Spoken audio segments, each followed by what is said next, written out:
So, get this right here. Hello, everyone. I'd like to welcome you to our events tonight. I'm Laura Martin, and I'm one of the two hosts for this meeting. The other is my colleague, Dr. Lizanne Henderson. I see that people are still joining. We've got about 130 here now, so over 300 is signed up, so hopefully more will come. This event is called Imagining Ecological Pasts and Futures, Folklore, Fantasy, and Speculative Fiction in the Climate Crisis. I have a few housekeeping things to take care of to start with and a short introduction to our event. Just to say at the start, we'll have about a few minutes introduction, about 45 minutes of very speedy presentations, and then 15 or 20 minutes for discussion. And this event will end at 8 o'clock p.m. GMT. Those of you lucky enough to get on the creative writing workshop with Ollie and Ruth, we'll start again in about 15 minutes after that. I see Ollie's excited about that. No worries if you didn't get on that workshop, because I know that Ollie and Ruth are keen to do another event sometime, so keep your eyes peeled. So some of the housekeeping I need to do, we're going to ask right away that if you have chat, if you have just comments you want to make, put that in the chat. As we go along, and at the end, if you have actual questions for the panelists, please try to put that in the Q&A so that we can see the questions at the end. Please note that this is being recorded and live streamed, but no one can hear you or see you because they can only hear and see us, so you should be okay with that. This event is organized through the Center for Fantasy and the Fantastic, hosted by the School of Critical Studies at the University of Glasgow, but with members from across the university. It's also, sorry, as I say there, I'm hoping that in the chat you'll begin to see some links to the Center for Fantasy and Fantastic and some of the other things I'll mention. It's also under the aegis of the Dear Green Bothy series, which is a series of events led by Professor Mark Banks in Theatre, Film and Television Studies. The Dear Green Bothy offers, in their own words, a program of free public events and activities demonstrating the vital role played by the arts and humanities in understanding and addressing the climate emergency, end quote. We would like to give a special word of thanks to Cassie Dillon, the Dear Green Bothy project manager, for her key role in helping organize tonight. And hopefully the link will go there. There we go. Lastly, this event is part of the Being Human Festival, which is taking place across the UK between the 11th and 20th of November. The Being Human Festival is the only national festival of the humanities in the UK. It is run by the School of Advanced Study at the University of London in partnership with the Arts and Humanities Research Council and the British Academy. So links again to the full program should appear in the chat. So there's a huge menu of events from these three organizations, different bodies, all to do with the arts and humanities responses to the climate crisis and how to deal with it. And I see already in the chat there are other things going around the UK from participants coming today to this. At the end of our webinar, the Being Human Festival has asked us to give you a questionnaire to ask about the event, because if you fill it in, it might help them keep events free for people in the future and to improve the events. So that's not from us, that's from the Being Human Festival. There's also going to be a link if you feel like giving them a donation. That doesn't come to us. So now to say a few words about the content of this evening, the role specifically of folklore, fantasy, and speculative fiction in these times of crisis. What is this all about? It might not appear obvious that fantasy and imagination can help when there are such serious matters to hand. Scientists, engineers, and economists might seem more important, but please listen to these words. The business of stories is not enchantment. The business of stories is not escape. The business of stories is waking up. These are the words of writer, storyteller, and wilderness vigil leader, Dr. Martin Shaw. For him, even ancient myths and fairy tales continue to be a very serious business, as they are means to becoming fully human, he thinks. Writers of non-realistic fiction, such as Ursula K. Le Guin, J.R.R. Tolkien, and China Miéville, agree that playful imaginings have serious repercussions, and it will be possible to read out a long list of defenses of fantasy, even in these modern scientific times. Since the beginning of time, humans have made stories as a way of understanding and engaging with the world. There have always been stories of strange and unusual things, such as talking plants and animals, of transformations of one being into another, of other worlds beyond, above, or beneath the day-to-day one, and of beings much greater or smaller than us and with powers we ourselves don't have. Sometimes these tales are a matter of belief, such as myths and religious tales, but the border between believing and make-believe is a much finer one than you might think. Even Voltaire, that enemy of superstition, wrote some of his political and social critiques in the form of supernatural tales. The European Enlightenment and scientific revolution have not by any means eliminated fantasy fictions, but rather they tend to proliferate in times of perhaps excessive rationalism.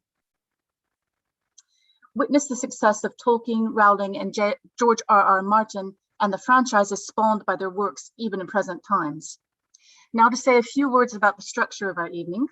Tonight's event includes very short presentations, each lasting only 5 minutes, of some of the work being done within the Centre for Fantasy and the Fantastic and elsewhere across the University of Glasgow, both staff and research students, including creative writers and artists. The intention is to start conversations with you and with any others. It's a kind of speed dating event meant to help us get to know each other a little bit. Perhaps if you can check the Centre's website, you'll see that the eco-fantasy tile is inviting ideas for future projects. That's what we're hoping to get started here. We will start with the section on children's literature, a genre where fantasy fiction most comfortably resides in the 21st century. Then we will go backwards in time and sideways into current pre-modern cultures to look at examples from folklore, fairy tales, and medieval high fantasy, to see how our ancestors, as well as some indigenous peoples, imagine the natural world and their relationship to it. Lastly, we will have a presentation on modern speculative fiction and its deliberately fantastical, futuristic world building. One speaker couldn't come tonight, so we'll only have one sci-fi piece or speculative fiction. Hopefully, we will all be able to make it clear why we think these stories have relevance to the climate crisis, whether the tales we present encourage imaginative connection to and reverence for non-human animals and plants, or whether they suggest technological, economic, and social solutions to the problems. They all imagined that things might be different. I shall end with words from Ursula Le Guin. Quote, "The exercise of the imagination is dangerous to those who profit from the way things are, because it has the power to show that the way things are is not permanent, not universal, and not necessary," end quote. At the moment, when COP26 is accused by some of being just so much blah, blah, blah, such words as Le Guin's may be our only hope. So the presentations will last a total of about 45 minutes. A reminder to please use the Q&A as we go along or at the end. And we'll address as many questions as we can. The live stream and Discord will also be monitored for questions. So we'll do our best to answer things.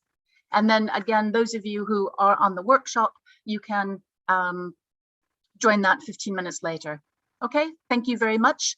So we will now move to the first panel, and some of us need to mute ourselves and disappear, and shall share the screen.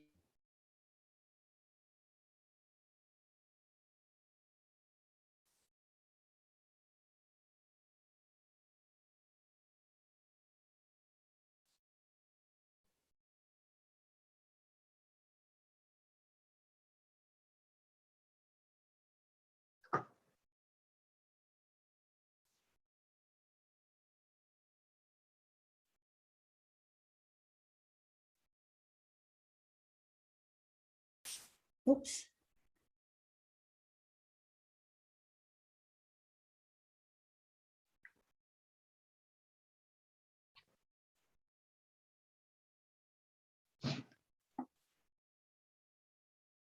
Laura, don't think that's the right slideshow.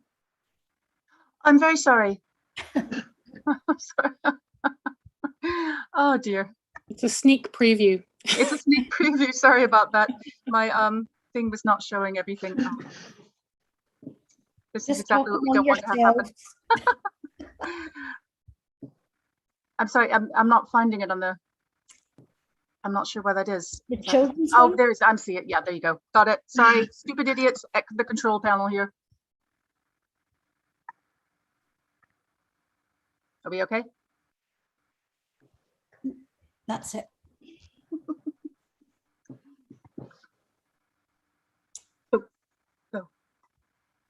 Who's first? I am. So if you could move it to the next slide, please. Sorry.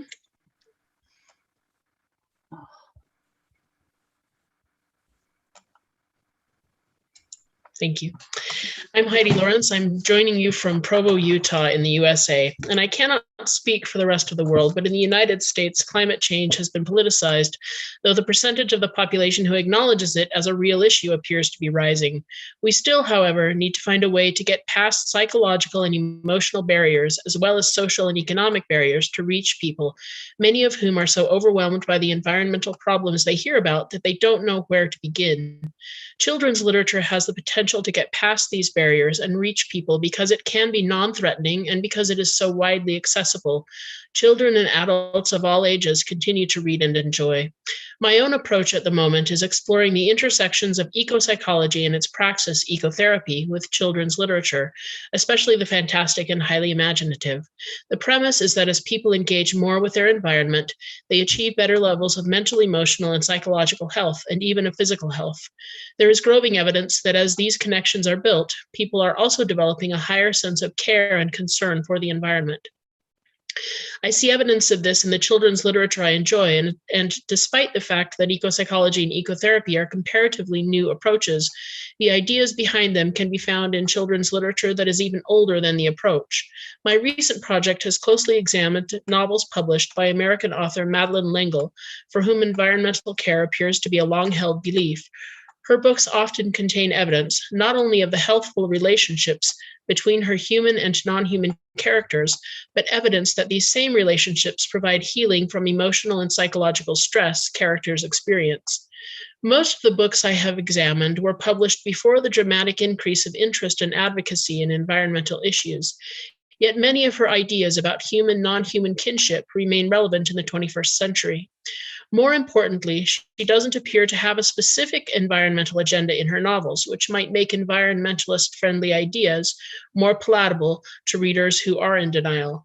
The largely positive portrayal of human, non-human kinship in her novels presents the possibility of a personal care for the environment, something that can move past fear, alarm, and shame or guilt to help 21st century readers reimagine their relationships with each other and with the non-human environment in a way that could help them see individually sized tasks that could make a difference.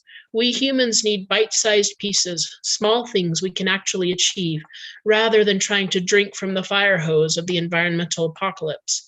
Children's fantastic and highly imaginative fiction gives us space to reimagine our relationship with the world around us. Thank you. Thanks. Can you move it to the next slide then, Laura? Thanks. Sorry, I'm having difficulty how to do this. There we go.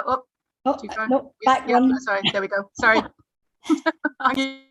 Hello, my name is Maureen Farrell, and despite the colourful background that makes you think that you're with Katie Morag in the Isle of Struy, I'm actually speaking to you from the centre of Glasgow. Even from the early stages, children's books can cover climate change and sustainability in interesting, engaging and relevant ways, and also raise awareness in non-threatening ways. I'm a huge fan of picture books, and although they are most definitely not solely for young readers, the ones I'm going to talk about today are focused on that age range. I'm starting with the first one, which is actually non-fiction, If the World Were a Village, which uses a village of 100 people to tell us who we are, where we live, how fast we're growing, which languages we speak, which religions we practice, what food we eat, and much more. The smaller numbers make important world statistics much more understandable for young readers and helps them to see their place in the world and how everything is connected. The second book is The Rhythm of the Rain, a beautifully illustrated story explaining the water cycle. A small boy empties a jar of water into a pool and wonders where it will end up, while across the world, a girl welcomes the rain to her parched village. From the tiniest raindrop to the deepest ocean, this story captures the remarkable movement of water across the earth in a way that is accessible and compelling for children.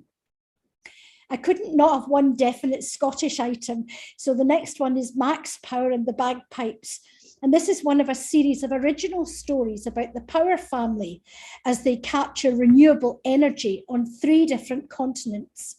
The Bagpipes come to the rescue when the usual generator cuts out just before a circus performance. Using bagpipes to help conjure up the wind, the show goes on. Interestingly, this book includes a diagram of the inner workings of a wind turbine for those who are interested or so inclined. The Whale Song is a contemplative story of a coastal community where whale watching and listening for whale song used to be common. This happens much less often because of the dwindling number of whales. But one small girl, influenced by her grandmother's stories, entices the whales back on one magical evening. This book has some of the most beautiful award-winning illustrations you'll ever see in a picture book. And the last 2 are very specifically about climate change and so on. What do you mean by John Birmingham has God visiting the earth he created and finding that the paradise he made with clean air and fresh water has been changed beyond all measure? The clever humans and animals that were supposed to keep the planet safe have polluted the waters and ruined the landscapes. Saddened, God asks 2 children to go and speak to the grown-ups who have spoiled this lovely world and ask them to do something to repair the damage. The children approach variously the men with the money, religious leaders who instead of quarrelling with each other should focus on repairing the world. They go to military leaders and finally to all the people who stood by and ignored what was happening. And gradually things begin to change. The child activists lead the way in this story well before Greta Thunberg's time. And finally, Debbie Gliory's The Trouble with Dragons. If we're talking about the fantastic, we are in the realm of the fantastic with the dragons. The dragons start spreading all over the place and their houses and roads spread everywhere. They cut down the trees to make space. They have noisy parties. They blow out hot air that melts the poles and blows holes in the atmosphere, and all the other residents leave. The dragons are faced with the consequences of their thoughtless actions and seek advice from the other residents, who tell them to stop chopping down trees and leave the poles alone. And the book finishes with this short passage. So if you know a dragon, and most of us do, ask if it thinks that this story is true. For if we can't see that our stories are linked, then sadly, like dragons, we'll soon be extinct. So here we have an extinction tale in 30 pages and maybe 300 words, and without scaring the children. Thanks. Thank you, Maureen. On to Gina. Thank you very much, Maureen. My name is Gina. I'm from the Scottish Literature Department at the University of Glasgow. And today I would like to turn our attention to some slightly longer chapter books targeted at slightly older children, usually what we'd call the sort of young adult bracket. In particular, I'm interested in how a sense of location, a sense of space can be a really important tool for engaging readers in a story and in climate change discussion. I'll be focusing in particular on the images you can see here, Julie Protagona's Exodus trilogy, published between 1999 and 2011. These books are a fantastic exemplar and are very concerned with protagonists from Glasgow, which is particularly relevant for us given the very recent close of COP26 here in the city. So in this series, Protagona shows us a drowned world at the end of the 21st century, where the wealthy live in floating cities above the water. As water levels continue to rise, many more living at higher altitudes also lose their homes and are left on boats below the cities as abandoned asylum seekers. We follow Mara, one climate refugee, as she explores the remains of Glasgow, challenges the luxury and technology of the floating city, and as she seeks a future for those who've been left homeless by the rising tides. Because it's rooted in a known Scotland, Protagona's texts were recognisable for Scottish readers. In the first book, we get to focus quite closely on just one region's devastation and what that means for its citizens. Glaswegian readers can imagine their own homes submerged, and suddenly climate change is a lot less abstract. while texts that are in completely created landscapes and environments and worlds can still spark some very excellent ideas about climate and environment, this real grounding can really remind us that these problems are not far away. They happen here. In these texts, readers can engage with climate change and what it really means on a day-to-day level through Mara's material existence. We see what kind of foods are available for her to eat, what kind of day-to-day stuff she gets up to. We can imagine ourselves in a life like that and how we might feel about it. We build a connection with her and her friends, and we see the hardships that accompany climate change. It's deeply unpalatable, so we're encouraged to start thinking about what has made this world so uninhabitable. In the second book, we learn that our hero did not know the cause of this global flooding. She begins to understand that the people of the past, which is us now in the present day, she begins to learn that were aware of the damage that was being done to the planet, yet we did not yield or change. And she's angry, understandably, because now she's not living through an unavoidable catastrophe. She's working through something that was known, observed, understood, and yet not stopped. So the result of this is really interesting as readers simultaneously relate with Mara, can also acknowledge her anger towards us in the present day. Young readers see reflections of themselves in Mara, and they can ask themselves if they would fulfill similar roles in her boots in times of crisis. Will they lead others to rebel against unfair systems? Will they support those who are suffering? And at the same time, they can see themselves as her inactive ancestors in the present day, and they can decide if Mara's future is worth letting happen. Will they permit such an earth to exist, or will they fight the unfair systems now? Will they support those suffering now? Stories like Protagonas have the power to make abstracted ideas often encountered in non-fiction and the news much more real. They have a bit more impact. A known space like Glasgow, reimagined in different circumstances, just provides a sort of scaffold for the imagination. No longer the tide lines done in centimetres in distant lands. All of a sudden it's very real. It's very relevant to our city, very relevant to people just like us. The intangible becomes tangible through our relationships with the space and these characters. So I suggest that if texts like Exodus show our landscape shift through time, they can encourage empathy with those living in the future. I really believe that imagination is a very powerful tool to craft our futures, and tales like Protagona offer us a glimpse of what could be. If we can imagine these negative, difficult futures, then we can start to think about what we would prefer. We can picture what we want. We can start seeing what must be done to create. Readers' perspectives, practices, politics and policies can all be informed by this act of imagination. I think engagement with a particular space can really provide a root, a grounding, a seedling for that kind of imagination that connects this projected fantasy environment with the very real issues in our own lives today. And I think that really lets a passion for the environment flourish. Thank you very much. Thank you, Gina. On to Grace. Hello, I'm Grace Worm, and while coming to you from Glasgow, I am American. I know, shocker. And being American, and as the other panelists have noticed, I know that the politicization of science is prevalent, especially in the US and especially around climate change. And this is often reflected in the books that are taught in school. I will be focusing on young adult fantasy and the frustration these texts reflect over our current climate crisis. Children in the US often receive conflicting information on human-made climate change in school, with significant portions of the population disbelieving in the science of our human responsibility for our current climate crises. Young adult literature has always been a battleground between the control of information by adults and the search for enjoyable and accurate literature by minors.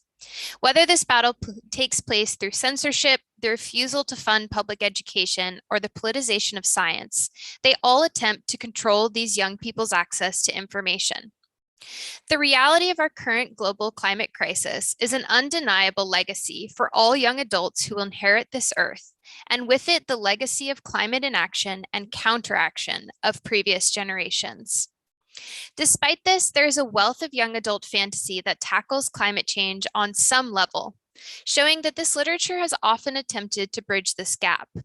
While this may be, as some of the other panelists have suggested, because its designation as fantasy deems it acceptable and safe to adults as being not real, these texts show a very real engagement with an overwhelming legacy of a ruined Earth left for younger generations who have no choice but to engage with the climate crisis and radically shift their relationship with the natural world. In our world, young adults are at the forefront of the fight for climate action, for action on climate change. You can see on my slide images some of the pictures I've taken at COP26 at the young adult protest that was organized by young adults in the city of Glasgow. In Greta Thunberg's speech to the UN, she said, "This is all wrong. I shouldn't be here. I should be back in school on the other side of the ocean. Yet you all come to us young people for hope. How dare you? You have stolen my dreams and my childhood with your empty words." The truth is that older generations to this day in governments, economies, companies, and corporations around the world choose greed over the future of our planet, over our future, and have politicized the issue in order to plead ignorance and shift the substance of the argument. This politicization, especially in North America, has further isolated young adults and children from the discussion around climate change, supposedly by adults who are protecting them from this political discussion, but who have done nothing to protect them from the realities of climate catastrophe. Tamara Pierce, my favorite author as a young adult myself, and the author I am currently researching for my doctoral thesis, closely criticizes anthropocentric policies that lead to climate disaster in her 1994 novel, Wolf Speaker, where magic connects the young protagonist to the natural environment and other animals. This novel excels at using an example of local environmental destruction, in this case based off of American coal towns, to emphasize the capitalist and anthropocentric human practices that lead to environmental destruction and catastrophic climate change. The book ultimately argues for a post-human existence with the natural environment, whereby magic, which could be replicated by science in our own world, allows animals to have a voice in the use and preservation of the environment. The protagonist, who herself rides the line between child and adult and human and other, is key to recognizing and enacting the need for change. This is by no means an exhaustive list, but I have tried to gather some of the best, brightest, and most interesting YA fantasy that deals explicitly with climate change, environmental destruction, and survival in global climate catastrophe. What these texts show is a wealth of YA fantasy that tackles climate change directly, from imagining worlds without animals to incorporating indigenous environmental perspectives, droughts, mining, stripping resources, loss of energy production, survival, science magic, pollution, space colonization, plant growth, oxygen shortage, and every realistic fear that young people are faced with every day. Dystopias have long been associated with young adult fantasy and science fiction, as they explore future worlds often wrecked by the negligence of the older generations. But fantasy can perhaps explore climate change while offering hope and exploring practices to actually tackle it. It is impossible to protect young adults from climate change. It is in the world all around us. But by writing and reading fantasy, we can at least offer young adults the chance to imagine a new world, a fantasy world that takes climate change seriously, that gives power to young adult voices on the issue, contends with an increasingly hostile Earth, and a chance, before it's too late, to grapple with a drastic reimagining of our human future. The truth is that the Earth we know will not be the planet they inherit, and the control of information around human-made climate change only dooms them to a fight without a chance. Perhaps fantasy can change this.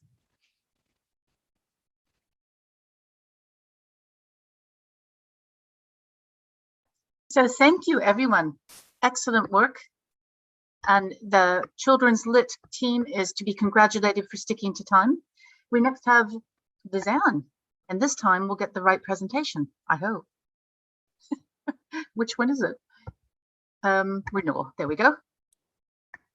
So we're now moving to folklore and fantasy. And that means that some of us need to unmute and unhide ourselves. I need to stop sharing screen for a moment so I can do that for myself. If I can find myself. Okay. Show yourself. Am I there? I'm there. Excellent. Liz-Anne, here you go. Ta-da.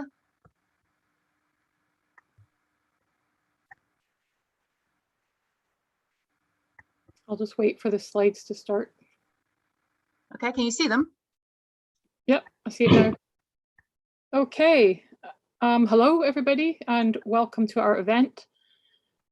Two of my main research areas, you can go to the next slide please, are the witch hunts and the history of animals. The European witch persecutions were most intense from about the 15th to early 18th centuries, with over 100,000 people investigated and around 50 to 60,000 people executed for the crime of witchcraft. My own work has focused on witch belief in a Scottish context. And if you are quite interested in this, you can check out my book, Witchcraft and Folk Belief in the Age of Enlightenment. Recently, I've been working on animals and I'm researching a book called Supernatural Animals in the Age of the Stuarts. And I also have a project called Picturing Polar Bears. So firstly, let's see how witches relate to our environmental topic. Climate change is nothing new. In the era of the witch hunts, Europe experienced numerous devastating floods, droughts, thunderstorms, and freezing cold winters that destroyed many crops, farm animals, and people. It is sometimes referred to as the Little Ice Age. It may therefore not be so surprising that there was a rise in the fear of witchcraft during this time, as witches were widely believed to be controllers of nature. They could make weather, such as hail, raise the wind, and cause storms at sea. Witches were also anti-nature. They allegedly caused infertility and impotency, hurt or killed people and domestic animals, harmed children, and disrupted agricultural produce, doing such things as stopping hens from laying eggs or contaminating cow's milk. Witches were credited with shape-shifting abilities, notably into animals such as toads, crows, cats, and hares, allowing them to cross boundaries between human and non-human. Now to our second theme. Can supernatural folk tales and folklore help humans connect to the natural world? Next slide, please. Is there such a thing as supernatural ecology? There are few traditional folk tales that have no animal characters whatsoever, and animals inhabit most of the tale roles identified by folktale scholar Vladimir Prop. However, the animals mainly function as archetypes, as personifications of symbolic ideals, and are rarely about the animal itself. Sometimes they provide instruction on how humans should live in the real world, but also in the world of our imagination. One of the threads that connects witch belief with folklore about animals is transformation. In Scotland and Ireland, there are tales about seals that can adopt human form by removing their seal skin. Seals are cross-elemental, belonging to both the land and the sea, their liminality enhanced by clinging to the shore and coastlines. They share a bond of kinship with humans, with some families even claiming descent from interspecies relationships between a seal or selkie and a human ancestor. David Thompson's People of the Sea includes stories of bad luck following those who killed seals, while people who helped seals would be rewarded by them. Moving away from European folklore, the Inuit of Canada and Greenland have perceived similarities between polar bears and humans in appearance, behavior, and in intelligence. In Inuit mythology, at the beginning of time, all animals and humans lived together as one, but the polar bear was the closest to humans of all. There were no boundaries between humans and animals. The bear was an ally to the shaman or angakok, for it crossed worlds both naturally in that it belonged to both land and sea, and supernaturally, for the bear could be found in the depths of the ocean and in the constellations of the night sky. In Inuit folk tales, polar bears maintain balance and social order. They teach orphan boys to hunt, allowing them to be accepted by their communities as able hunters. In recent times, polar bears have featured dominantly in environmental communications about climate change and habitat destruction, an icon of anthropogenic climate change and the associated devastation upon the Arctic's fragile ecosystem. So in conclusion, our view of animals, it's often related to our our physical proximity to them. This manifests in the types of stories we tell about animals. In Inuit tales, polar bears share close kinship with humans and can be an important signifier of the general health and stability of a community. Contrast this with modern day environmental messaging, where the bear has been reduced to a symbol of humanity's lack of balance with the ecosystem. So supernatural stories of witches, seals, or polar bears may yet have something to teach us as we face this climate crisis. Thank you very much. Thank you so much, Lizanne. And that was Lizanne's beautiful artwork as well, since she didn't tell us that. So now we move to Azalea. And again, I'm having trouble finding things. So it's not showing me everything at once, and this is annoying. Here we go, got it. So on to you, Azalea. Thank you. All right. Are we still on the Zen slide?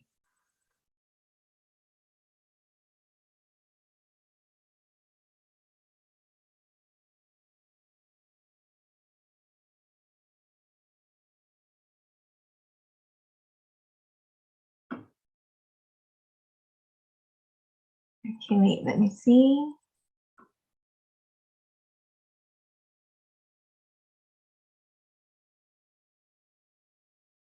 Can you see it Okay, now? yeah. Yes. Okay, there you go. All right. So, hi, I'm Azalea. I'm a PhD researcher at University of Glasgow. So, in this good 5 minutes, I'll be introducing to you about Garuda, which is the myth and symbol of the Malay world, and briefly discuss about its connection and disconnection to nature. Right? Next slide, please.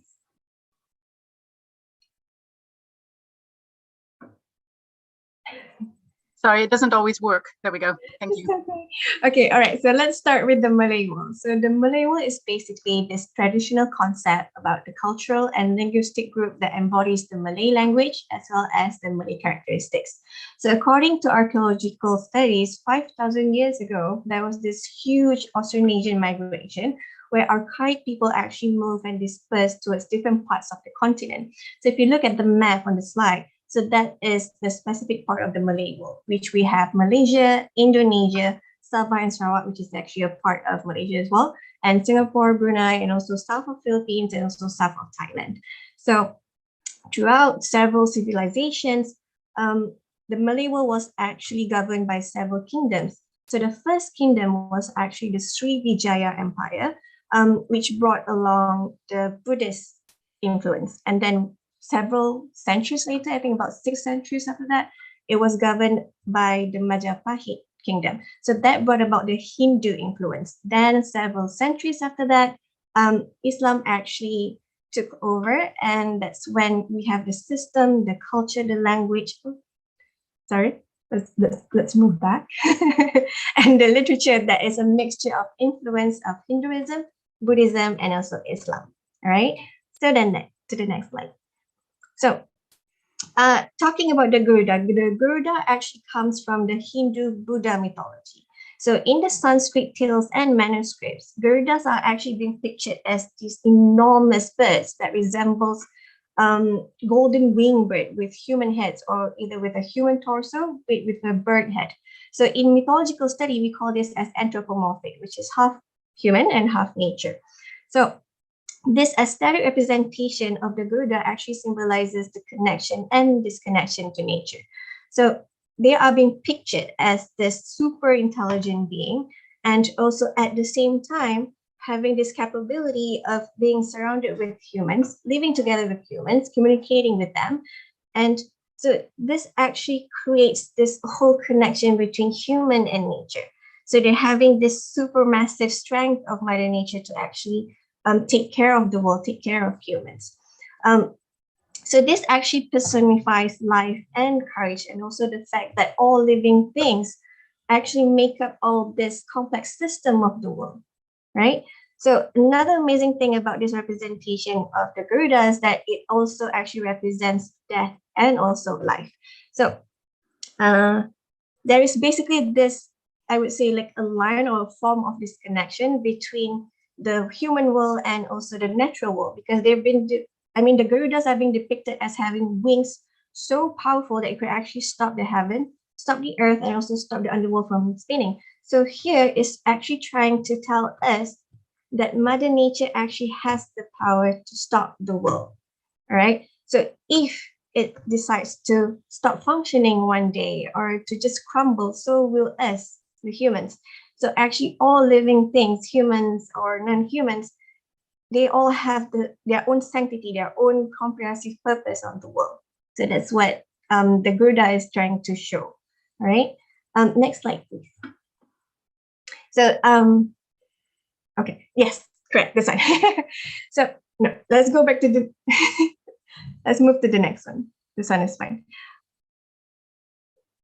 Yes, correct. Okay, so when Islam actually take into possession of the Malay world, the question here is that, do the Hindu Buddha mythology as well as the folklore being swiped out? So there's actually a lot of debate on it, but I would say there's a form of assimilation that we can see. So if you look at the picture on the slide here, this is basically a drawing from a manuscript under the Kevokian collection. So in the middle, where you can see the bird, that is actually the Garuda that's being depicted during the Islamic era. So you can see that it's quite different because there's no representation of human in it. So it's basically just zoomorphic, where it's just birds and nature. So compared to the Hindu Buddha mythology, which is anthropomorphic. So why is it being depicted this way? Because it is aligned with the faith of Islam at that time. So it is being said that the Garuda is this magnificent creation by God that has been given by the merciful God, the nature for humans, where it provides for the humans and it protects the world and it protects humans as well. So it's a part of an ancient saga. So it's not being swiped out, but it's been assimilated together with the faith. All right. So next slide. That is actually the end of my presentation. So meaning to say that basically all living things, we all actually create the balance that the world needs. So it doesn't matter if humans or non-humans, they're all together. Yes. So that's the end of my presentation. Thank you. Thank you, Azalea, and thank you for the patience with the bad. No worries. Anyway, so here's my slide. If I can, there we go. Not a very focused slide. So I'm doing the next presentation myself, and I'm going to tell you about Mother Holle. Frau or Mother Holle is a fairy tale figure from the Grimm's famous collection, most well known from this collection, I mean. The tale follows a well-known plot. A good girl is rewarded and a lazy one is punished. Unsurprisingly, it is generally considered a tale of reward and punishment, or the tale type of the kind and unkind girls. It seems at first to be a tale about being a good girl, docile, hardworking, and unquestioning. This is the kind of thing that feminist readings of fairy tales have deplored since the 1970s. Why is it that fairy tale girls always have to be good, and yet boys can be adventurous, naughty, and swashbuckling? But scratch the surface, and you find that Frau Holle is much more exciting than the Grimm's tale, than she is in the Grimm's tale. In fact, they knew themselves, as they included more material on her in their work on German legends. Legends are tales of local topographic features, of superstitions and beliefs.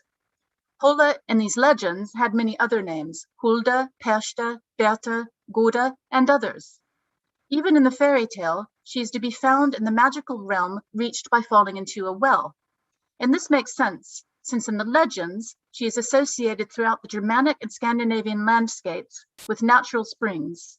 She is said to bring babies from these springs, and conversely, she takes back the souls of the babies who die in infancy. Thus, she is suddenly a kind of fertility goddess, living in the underworld and ruling over both birth and death. Holle and her cognates also have cultural attributes, for she's widely associated with the techniques of spinning. She helps and rewards good spinners and punishes those who are sloppy, lazy, or who spin at tabooed times. Spinning was a task associated with women, so again Holle is a goddess for women and girls in particular. Good spinning, it must be noted, will not have been about being a good girl. It was a key occupation. Spun thread was woven into garments and bags and other utilitarian objects. These weren't optional. Without women's work, you would freeze, be unable to store and carry things, etc. The spinning and weaving of tales, also commonly associated with the feminine, is the same cultural activity on a higher level, creativity of women and girls, since tales and their performance bind communities together in their narratives of fun, terror, humor, success, and socialization. Holla as a figure has been linked to Diana, the huntress goddess of the Greeks, to the Virgin Mary, to the Celtic goddess figures, and even to Wotan, the head male god of the Norse pantheon, and more. She is thus linked not only to the underworld, but to heaven, as with Mary, and in the fact that she creates the snow, which you can see in the image. She's everywhere, it seems. But there's no time to go into these and other associations. I need to cut to the chase. So what does it matter that a fairy tale recorded 200 years ago may or may not be linked to older and much more powerful myths? Scholars can't even agree amongst themselves whether Holla is really the same figure in any sense as older figures from the Germanic, Celtic, and classical traditions. Linguists and folklorists who want to see a definite historical link are dubious, whereas those more minded to trust the continuity of peasant and proletariat culture don't so much worry about written evidence, counting on the transmission by oral, unrecorded methods. I work as a psychotherapist, focusing on dreams and fantasies in my clients' lives, and how they imagine the world and their place in it. I can tell you, everyone I've ever spoken to dreams of powerful figures, such as Holla, including powerful masculine figures, too. The other magical motifs from folklore show up in dreams all the time. Even urban children dream of wild animals. Dreams, like tales, present strange transformation, talking plants and animals, monsters, etc., etc. So we have all these fantasies going on in our minds all the time, whether we're conscious of it or not. To me, what is interesting about this is the symbolical meaning for ordinary individuals. The fairy tale of Mother Holla tells of a girl who is orphaned, mistreated, and at her wit's end. In this mental state, she falls into the underworld. Once there, she has a mysterious link to a clearly very powerful feminine figure, and she rises to the challenge. She does the work assigned to by this figure. Having established the connection, she can come back to the workaday world and live a successful life. Read in this way, it's not a tale about obedience, but of humility, reverence, and willingness to take responsibility for oneself with reference to a powerful feminine figure. As you and I face the climate crisis, we can ask, what are our tasks? How might our task relate to the ecosystem, sometimes named as the Greek goddess Gaia? How might we take responsibility? Many eco-activists tell us to take a leaf out of the books of indigenous peoples. Look how the Maori or the Inuit, etc., live in a gentler cooperation with nature, they say.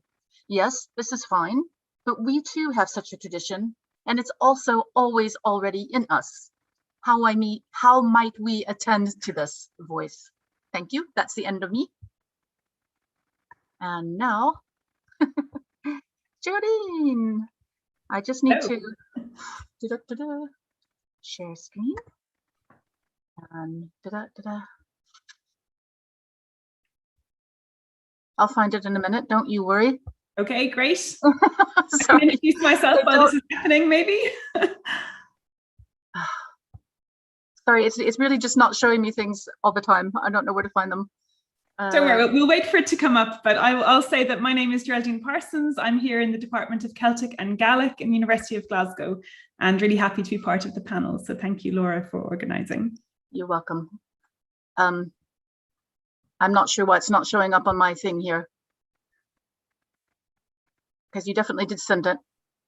Oh, there we go. Yeah, I got it. Okay, now slideshow. Sorry, we're losing time, and that's gonna. Now my cursor is not working. You know how technology knows what you're doing? There we go. This is it. Yeah. Are you seeing it? Okay. Yeah. Can it be made full screen or? Yes. I'm trying. There we go. Excellent. Perfect. Thank you so much, Laura. So all of us who invest time in literature as readers, as listeners, as writers, as critics, are faced with the question of what the value of this investment is for us as individuals and for society at large during this climate emergency. I spend my time reading, commenting on and teaching early Gaelic literature, also Gaelic literature, both pronunciations there, the works composed in Old and Middle Irish. And when I asked myself how I could use this material to think through an answer to my question, the poem that immediately presented itself to me was one that has been claimed to be the greatest of Irish poems. Big claim. So next slide, please. This is the poem known to scholars by its opening words, Athfadumsa bes mare. So ebb tide to me in the way of the sea, might be one translation of that. Even those few words will tell you that it's a nature poem of some sort. It does make extensive use of natural imagery, employing the imagery of the sea in particular, but also of crops, arboreal imagery, allusions to the seasons and to animals. But it's not an eco-poem in the sense that it's anthropocentric rather than ecocentric. The me of this opening half line never drops out of focus. The poem has a female speaker who's a great age, and she uses the contrast between human mortality and the renewability of nature to communicate her concerns. The old woman is a Christian, probably a nun in a monastery, but she's reflecting on a thoroughly worldly youth, one where she partied with kings, had multiple lovers, was beautiful and was richly dressed. Next slide, please. The poem tells us that she is the Cailleach Vera. If you can read the script, you'll see that quote there in the blown up section in the middle. The old woman or hag or nun of the Beara Peninsula in County Cork. Next slide, please. And these references serve to connect this poem to an extensive network of modern folklore in the Gaelic languages that associates this figure particularly with Jersey Island in County Cork, right in the southern tip of Ireland, but also Lough Neagh in the north of Ireland, and with various lochs in Scotland, including Lough Ba on Mull, which is said to have had the power to restore her youth if the Cailleach bathed there under specific conditions. But if similar traditions about this figure, namely that she was a mythological figure, no mere human, but capable of serial rejuvenation, if that kind of idea was available circa 800, when our poem was written, that idea was rejected within the poem. Our speaker anticipates no return to youth and health, but only death. Next slide, please. In stanza 13, she contrasts her human experience of aging, she's old and she must dress accordingly, with that of a plain in the south of Ireland called Fevin. Fevin is also old, but its dress, a crop of grass, is refreshed annually. There's a pun here on the word bar in the original, which I haven't given you on the slides, and that word bar means both hair and crop. And it picks up on the speaker's comments in the surrounding stanzas 11 and 12 about her scanty grey hair that she's glad no one can now see. The embodiment of the land continues into stanza 14. The landscape has cheeks that, despite the effects of weather, have stayed smooth and fresh, unlike her own. But I'd like to focus on the pervasive tidal imagery now, used both in connection with wave patterns. If the setting is Jersey Island on the previous slide, you'll see why, but also applied metaphorically to people, horses, and chariots, things that are experienced plentifully and joyfully by the speaker. The speaker sees her aging as a single tidal phase. She was in flood in her youth, and she's now in ebb, but there'll be no return to flood after this. Next slide, please. The link between the human body and the land is broken in stanza 34, where our speaker reflects that it's well for an island of the great sea, flood comes to it after its ebb. As for me, I expect no flood after ebb to come to me. We're losing a lot in the translation, but you'll get the picture. How does all of this advance me, and indeed us, towards an answer to my conundrum concerning literature in a time of climate emergency? As a scholar of the poem, I don't like focusing on an English translation, and I don't like cherry-picking timely soundbites at the expense of thoroughgoing analysis of a complex poem. It has scriptural allusion, it has legal and liturgical language, it has ideas about the contemplative life, and it has allusions to potentially quite old ideas, pre-Christian indeed, about female personifications of sovereignty. So it's difficult to integrate all of that into a single reading of the poem, not least in 5 minutes. But as a reader, 2 ideas stand out reading the poem today. The basic premise of the poem is that human mortality is inevitable, but so too is a natural cycle of regrowth and replenishment that follows fixed temporal patterns. While the first half of that stays true, I think, we haven't beaten mortality yet, it's increasingly hard to assume the second. Looking at today's news about the terrible floods in Vancouver, floods are erratic and threatening, and they're not imbued with positive associations of plenitude, balance, and reliability. So that's one idea, and it's one which puts my reading at odds with the poet's intended reading back in 800. Lizanne was quite right, of course, that climate change is nothing new, but this experience that we're having now of climate change is altering how I understand what was meant to be an immutable statement about nature made by our poet, and it breaks a chain of understanding in place for well over a millennium. The second idea that strikes me today is in sympathy with the poem's intended message, however. Stanza 3, if you want to go back, Laura, if that's okay, to the previous slide. Stanza 3 breaks with the metrical patterns of the stanzas that surround it. It has a short first half line, and that stresses its content. So the words, "it is riches," you can see there in stanza 3. So "it is riches" is the first half line, and it's metrically very different. The context is an address to unknown or imagined listeners. So "it is riches you love and not people." Now, this is part of a complex of ideas around Christian virtue and the value of the soul, but even shorn of that specific context, it packs a punch and is immensely applicable to our current situation. I commend this poem to you as a tool to be used to focus the mind on our experience of climate change today, and thereby possibly affect positive change. Thank you. Thank you, everyone. So that's the end of the folklore and high literature and fairy tale. And last but not least, we have Ollie. So those of us now here need to disappear and mute. And Ollie's there already, and I shall share the screen. I found it. Hello, everyone. I'm Ollie. I just set a JPEG. Yeah, I wanted to talk to you today about one of the major subjects of my doctorate, which is terraforming. A guy called Chris Pack, who is the expert on terraforming in fiction, having written the book on it, defines it as the idea of engineering new worlds for human habitation. The word comes from a mashup of terra, the Latin for earth, and forming, which in this case we use to mean to make like. So it's literally making other worlds Earth-like. A lot of writers have written about this. Kim Stanley Robinson, Roger Zelazny, Pamela Sargent, James S.A. Corey, who is technically two people. And it's all over popular media as well. Elements of it show up in movies like Prometheus. There was a mention of it in June. It's in The Expanse. And there's a whole bunch of board games on it about it. The most famous of which is a board game called Terraforming Mars. Speaking of terraforming Mars, maybe the easiest way to talk about terraforming in general is to talk about Mars. I don't get on with Elon Musk, but he does make a lot of overtures about going to Mars and living on Mars. And for space organizations like NASA, one of their major goals is to go to Mars and set up some sort of human inhabited base there.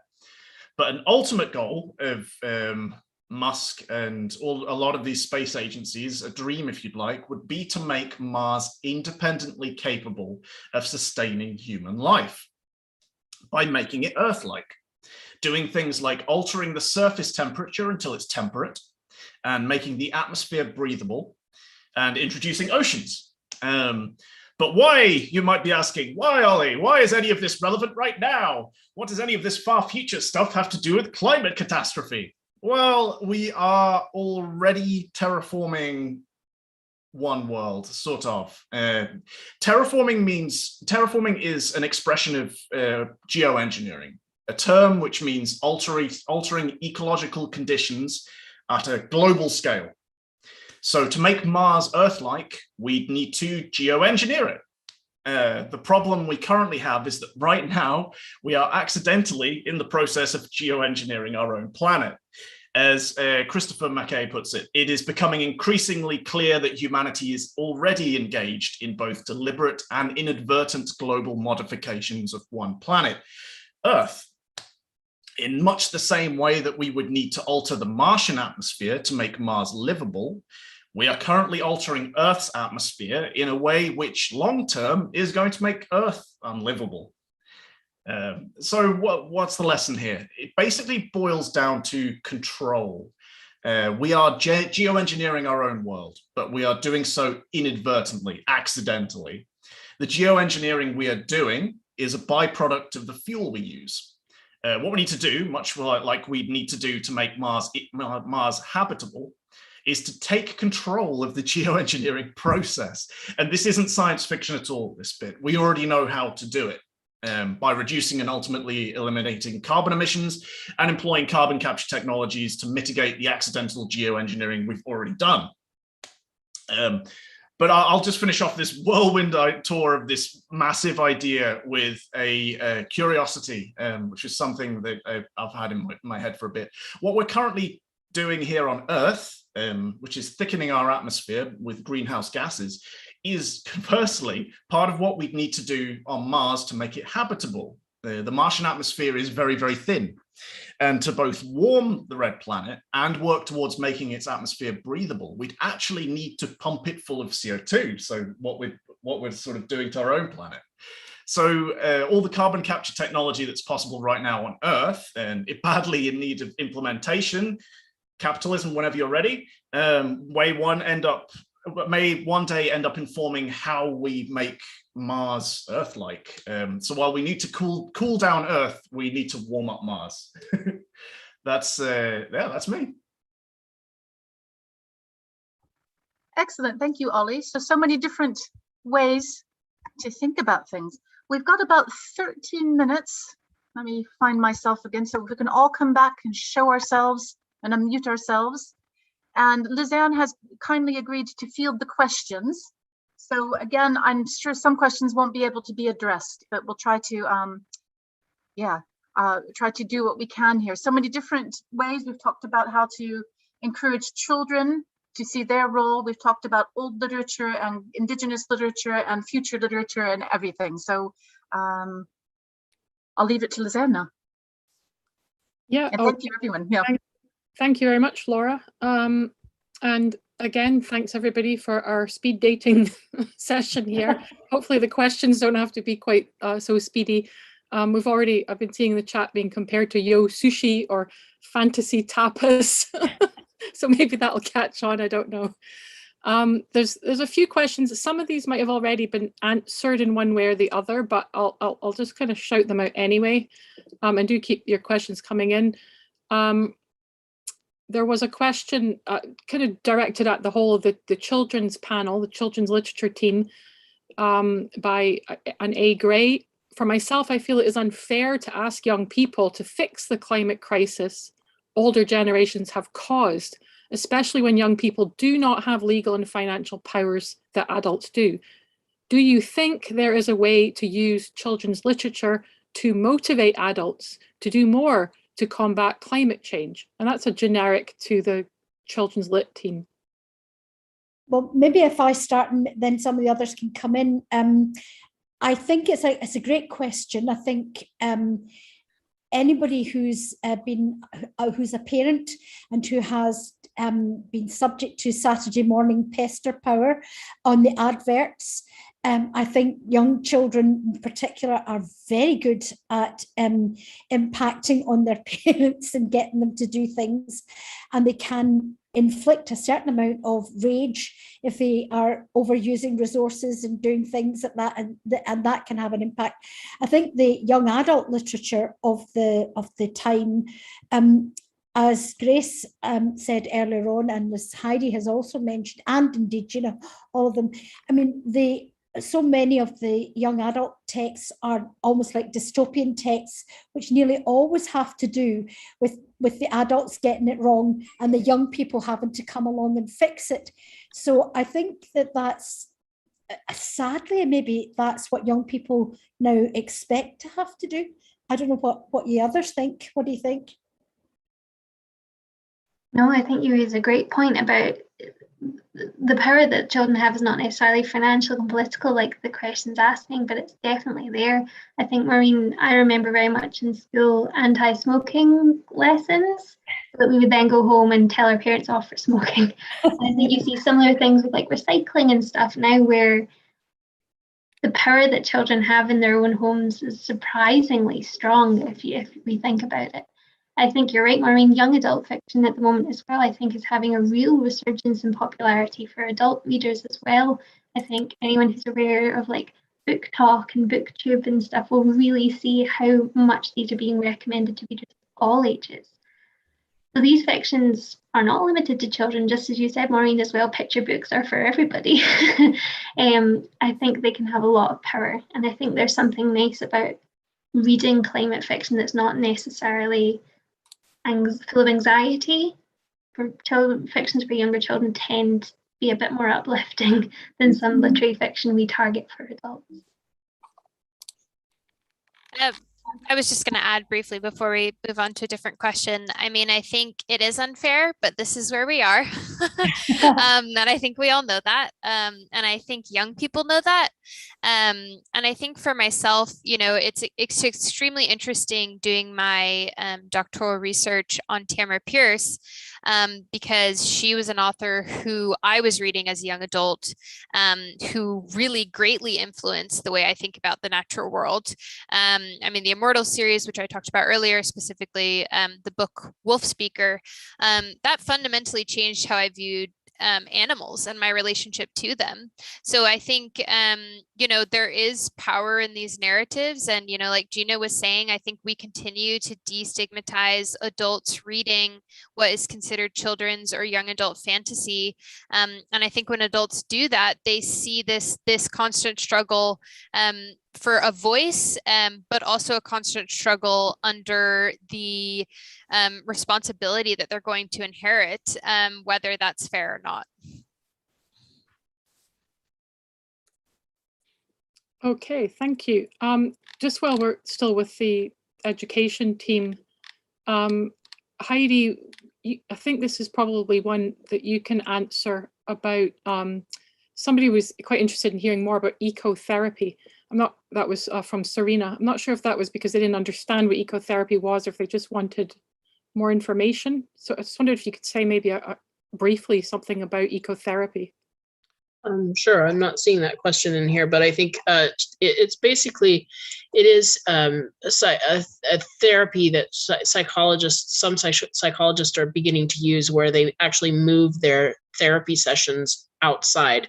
So analysts are moving their therapy sessions outside, and getting their clients engaged with the world around them to kind of, you know, it can take place in somebody's garden. It can be, it can also encompass a lot of things that people have seen before, such as horticulture, gardening therapy, animal therapy, wilderness therapy has come up as well. And I know some therapists who really do just have their office outside in their gardens, and work with people outside, or go to a space in a park or somewhere where people feel a little more comfortable and they kind of feel a bit more sort of able to express themselves in a natural environment about what their therapeutic their needs are in their therapies. And so it's gaining some traction in different parts of the world. It's still kind of new. Okay, thanks so much for that explanation. That's much appreciated. Question here from Ruth Booth. We know that fantasy, much like science fiction, is good to think with, but what is it about the act of fantastic storytelling that allows us to think through something as massive as climate change? I think this would, I'm not really sure who could possibly answer this, but it might fit quite well with what Grace Ann and Gina were talking about, potentially. Answer. So, or Oliver, yeah, go for it, Oliver. So climate change is a big, monstrous thing that encompasses every part of our lives. It's too big to think about all in one go. And the amazing thing about fantasy is it addresses problems like this. It lets us think through things that are too big to think through all in one go. It has monsters in it that are deliberately that way. The great comparison being drawn is climate change is a bit like Lovecraftian's old ones, right? They're beyond space and time, they're beyond thought, and if you think about them too much, they're maddening. It's difficult to fit them all in your head all at once. But fantasy gives us ways to do that. It makes Lovecraft's monsters approachable. It makes gives us ways to think about climate change that would otherwise be overwhelming. There's a quick answer. And I think Laura wants to contribute. Yeah, this was coming from a completely different direction, sort of, but maybe not. If you look at I'm not a neuroscientist, but I read things that somebody like me can understand. And there's different ways that we engage with the world, and quite basically left brain, right brain. And I know that's been overdone, but there's some truth in that. And our rational analytic minds are very, very precise and can divide things and make judgments, whereas where fantasy more or less resides is something that's not so precise and not so clear, and it's more holistic in a way. I recommend Ian McGilchrist, The Master and His Emissary, if people think I'm just making this up. This is somebody who knows what he's talking about. And I think fantasy allows psychologically a way to engage with things that sees solutions that the rational mind isn't coming up with. It allows third things to arise that the split between this and that don't allow. And the ecotherapy helps with that too, of going out and being in nature and engaging other parts of our mind brains, I think. Okay, thanks for that. Just before we move on, did anybody else want to contribute to that question?